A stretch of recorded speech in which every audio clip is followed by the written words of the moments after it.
call this meeting to order. Good evening. This is the first meeting of Council on Tuesday, January 11th, 2022. First meeting of Council for 2022. Tuesday, January 11th. And I'd like to begin this meeting by acknowledging that we're gathered on the traditional, ancestral, and unceded territories of the Inkla-Kakmak and Syilx people. And I apologize if I have mispronounced that word. I'm trying to get it right. There is a late item, and we have, is it a late item or just a late report? We don't need to add it in. Thank you, Your Worship. So there is a verbal item on the agenda for from the item 9.1, but considering that there's a fairly substantial change to this, turning it from a verbal update into an actual request for action, then I would suggest that, considering the topic, in order to make sure everything is done properly, that you do move adding it to the agenda as a late item. Okay. And is someone prepared to move that? Sorry. Okay. Luck and Christopherson, and all in favor? Opposed? None? Carried unanimously. So public input. And Mr. Lois, can you go through the process for public input at a meeting while we have scribe? I have had Christmas vacation and I do not remember what our procedure was. Absolutely, Your Worship. So the way public input works under our current procedure bylaw and with the current permissions of people to attend meetings, any member of the public who wants to make input on any item on the agenda of that meeting is entitled to speak for a few minutes at the beginning of the meeting in question. So if anybody wants to talk about, say, the items 9.1, 9.2, which are on this agenda, then they can come along to the meeting and do so. Or they can send me an email in advance, or they can send a written copy or drop it off at City Hall, and we will have that circulated to you and entered into the record accordingly. If people want to make input on things that aren't on the agenda, then they can arrange with me to appear as a delegation. Again, that can be in person or virtually, but that's separate from the public input process. All right, thank you very much. So have you had any input from the public at this point? Not for tonight, Your Worship. And anyone here speaking in public input? No? Thank you. We'll move on then to adoption of the minutes. 4.1, Special Council meeting minutes, December 7th, 2021. I need a mover. Etchart, seconder. Luck. And any errors or omissions? Seeing none. All in favor? Opposed? None. Carried. There is no public hearing. There are no delegations, and there is no unfinished business, and no bylaw changes. So it moves us right into 9, new business, and 9.1, potential 2022 by-election. And this is the reference to the report. Mr. Lois, can you give us the administrative report, please? Thank you, Your Worship. So this is the item that you've just added to the agenda in place of the original. So I was intending to give you a verbal update on where things were with the Ministry of Municipal Affairs. This afternoon I circulated to Council and to the media this written report that I have here. I also have a hard copy if the member of the public who's present would like one. I'll just send that down. This is about the issues relating to a potential by-election in the City of Merritt. Obviously, as we all know, on December 13th, Mike Bangu, who had been a councillor up to that point, submitted his resignation. And under the community charter, there are two ways that a councillor can resign from council. That is either in person at a meeting by delivering it to council, or by delivering it in written copy to the corporate officer at any time. And because he emailed all council, all senior staff, and the local media, that included me as corporate officer, so the resignation was effective and non-rescindable from that date. As such, since December 13th, you have been one member short from your total body, which means that you have 6 instead of 7 elected members. BC legislation says that if you have a vacancy that appears after June the 1st in the year of an election, then regardless of any other situation, you can decide that it is not appropriate to hold a by-election because there will be a general election in only 4 months or less. It also says that if criteria are met, including retaining your quorum, that you could make such a decision if it occurred in January the 1st of an election year or less. Unfortunately, December 13th, 2021 is 19 days short of the January 1st cutoff. So in theory, that would have forced you to have no option whatsoever on whether or not you wanted to hold a by-election. Under the legislation, it would be required. Considering that we, since November 14th, we have been in a state of local emergency, we are still in that state of local emergency. That the latest request to renew it was approved, and so as things currently stand, our state of local emergency extends until January 17th. There are still hundreds of residents of Merritt who are not able to be in Merritt because their homes are uninhabitable due to the flooding event of mid-November. Staff are focused on recovery efforts, on completely redesigning the city's operations and budget for the next year, and we're concerned about the logistical implications of holding a by-election at this point. And considering that if the resignation had occurred 19 days later, then we would automatically have been able to hold this debate. We therefore entered into discussions with the Ministry of Municipal Affairs about whether or not any legislative changes or alterations, orders, regulations, etc. might be considered appropriate in the circumstances. Result of those conversations and dialogue were the ministerial order, it's Order M4, which placed by-election exemption local emergency regulation to 2022, so it's the second regulation of this year, which varies a single condition in the by-election requiring legislation. And that says that if a municipality is under a state of local emergency, and if it remains in a state of local emergency at a time that any such vote is taken, regardless of whether the vacancy occurred before or after January 1st in a general election year, you can still decide whether or not you feel it is appropriate to hold a by-election. Result of this regulation, so the only condition which is varied is that the vacancy occurred before or after January 1st, 2022. It still requires that you hold a quorum, which you do, and it requires that you have extraordinary situation of being in a state of local emergency, which you are. This does not automatically make any changes. What this means is that you have the option of choosing whether or not you feel a by-election is appropriate in these circumstances. And so the report that I've written, it provides the three options to you, that you can either just receive this for information, sit on it, consider it for a while. The regulation will expire at the end of February 2022, so if you do not make a decision by that point, then you will be forced into holding a by-election whether you want to or not. But the two options, if you do want to do something, would be to either resolve, given the logistical challenges in conducting a by-election in the state, and with the regulation which states that you can take this decision, and the presence of your ongoing quorum, to not hold a by-election for the seat vacated on December 13th, 2021. Or alternatively, that you could resolve to hold the by-election for that vacant seat and to appoint me as the Chief Election Officer, or of course anyone else if you so choose. So those are the options that I laid out before you. And so if any of you have any questions about either what led to this or the options available to you at this time or anything else, I am available. Are there any questions for Mr. Lewis? No, doesn't seem to be. So we need a mover and an option number provided. Option 1. Okay. Christofferson, number 1, seconded. Luck. Second.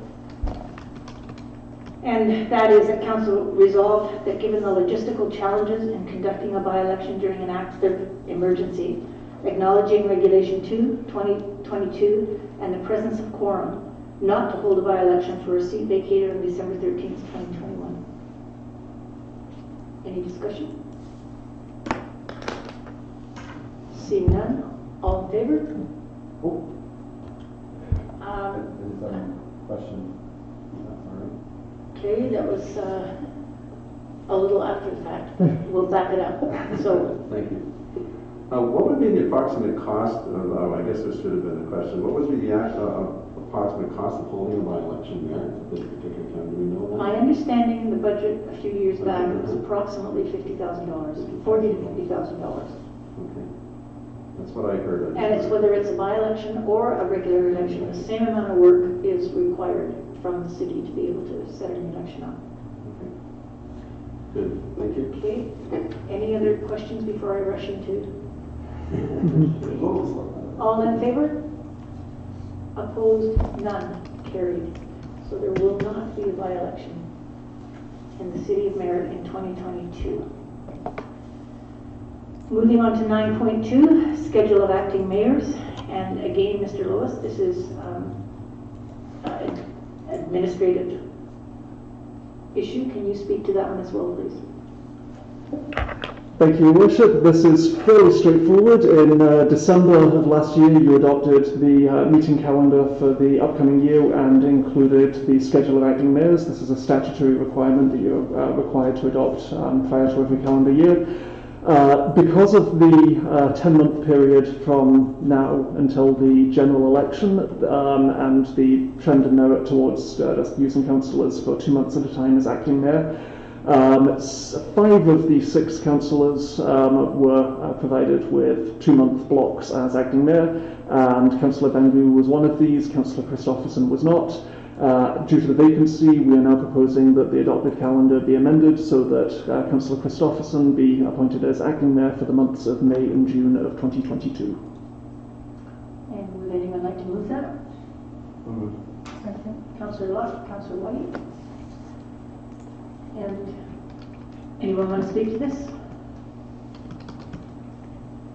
All in favor? Opposed? None. And are there any notices of motion? Okay, I see none. Reports from council. I'd like to say, Can you use your mic, please?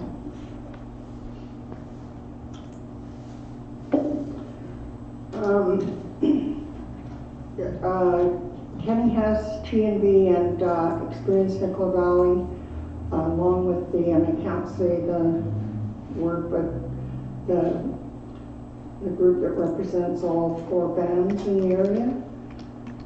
We have a fundraiser going on with a live show that Kenny Hess is putting on at Coast, and a 12-hour telethon. We have at this point about 50 entertainers. We have some pretty influential hosts that will be hosting the telethon. We have Amber Marshall from Heartland who will be doing a 2-hour hosting period. We have First Nations reporter from APTN and CTV out of Manitoba that'll be hosting. We have a couple of radio hosts that'll be hosting as well. We're getting donations for contests like they're going out of style. In fact, we're trying to keep up with getting them up there every day, and they're actually going quite well, so there's donations coming in from them already. We've had to move the date because of the COVID situation, so we've moved the date to March 13th, and the whole show will be done. The telethon will start at 10 a.m. in the morning. It'll go all day up until the live show, and the live show in Mission will be live streamed up through here, and that'll close off the day. And yeah, just lots of action and lots of support, and it's exciting. Can you tell us that date again? March 13th, it's Sunday, March 13th. So Sunday, March 13th, and all day? Yeah. Starting 10 a.m. 10 a.m. We will also have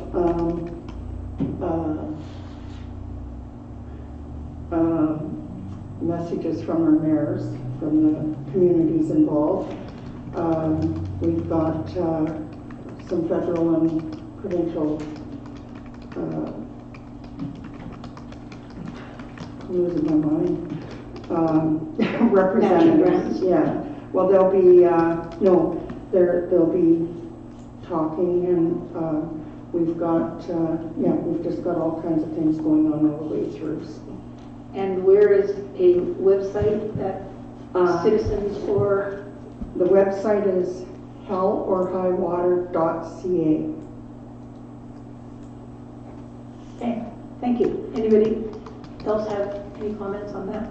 Or any other comments? Anything else? I have, excuse me. I have a question for Mr. Anderson. I've had a question about utilities and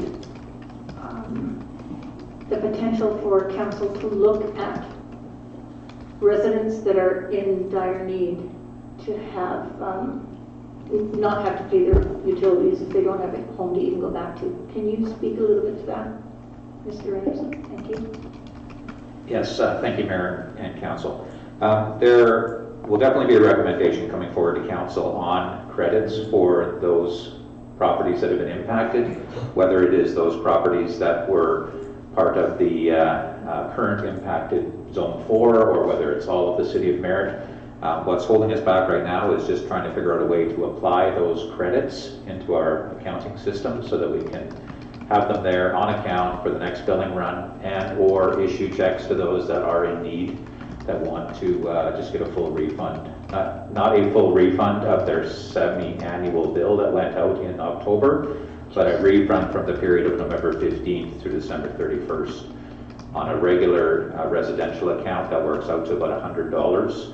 So if they were impacted for that 45-day period, there'd be about $100 credit on their account. And once again, if their property was uninhabitable and they're not going back to it, and we'll consider full credits on those accounts in 2022 when we send out the billing in April as well. But at least it will get them to the point to December 31st that they will be fully credited for those. So what's holding us back right now is just making sure that the accounting system can take those 2,500 accounts and apply credits to them and pull them into the system without us manually going through a process of individually entering credits. So there's a way. We're just working with the software vendor right now to make sure that we can do that and get those applied. So that's what's holding us up, along with a lot of other work that we're entertaining right now. Are you going to bring that to council, or is that an administrative decision? It will be a recommendation to council with a couple of options on it. You'll have an option of what properties should receive credits, because if somebody was out of their home for 10 days or 7 days, that might be a $20 credit. And we know that there's a number of people that were impacted for a shorter period of time and a number that were impacted for a longer period of time. If we do a full citywide credit, that could be probably up to $100,000, and something along the lines of more of a severely impacted credit could be in the neighborhood of $40,000 to $50,000. So we will put those options forward to you, and like I say, the first thing that I do is make sure that we can get this done without a huge amount of administration. Thank you. Anybody else have a report from council? Could I just say one more thing about the telethon? We have participation from every province in Canada for this. We've got representation that's on board with this for British Columbia. So March 13th is the telethon. 24 hours? No, 12 hours. And so it goes all day, and then Kenny's show, I believe, is at 8 o'clock at night. 8 o'clock, and then he closes off the day with the live show. And anybody can donate up until the time of, and there's a 2-week period afterwards where they're keeping it open for more donors. Yeah. So get your friends and neighbors to donate to this so that our community is participating as we should. And there are no information items. I don't see any more reports from council. And so this terminates our meeting. This was the quickest meeting we've ever had before.